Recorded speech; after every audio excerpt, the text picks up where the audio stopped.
எங்களை விடுவிக்க மாட்டியா? அல்லேலூயா.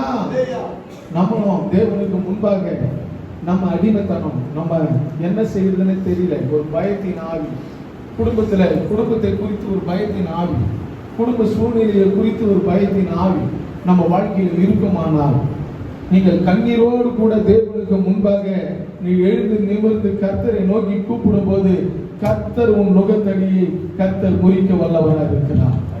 உன் பிரச்சனையிலிருந்து கர்த்தர் விடுவிக்க வல்லவராக இருக்கிறார். அல்லேலூயா.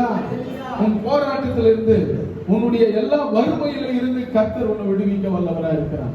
இன்னைக்கு நீங்க கண்ணீரோடு கூட இருக்கலாம். என் பிள்ளையை எப்படி படிக்க வைக்க போறேன்னு தெரியல, ஐயோ இந்த மாசத்துல எப்படியாச்சும் ஃபீஸ் கட்ட வேண்டும் என்று கண்ணீரோடு கூட நீ இருக்கலாம். அல்லேலூயா. கர்த்தர் உன்னை தேடி அந்த ரூபாயை கொடுக்கிறதுக்கு வல்லவராக இருக்கிறார். அந்த தேவைகளை சந்திக்க வல்லவராக இருக்கிறார். கண்ணீரோடு விதைக்கிறவன் கம்பீரத்தோடு அறுப்பான் என்று வேதம் சொல்லுகிறது. அல்லேலூயா.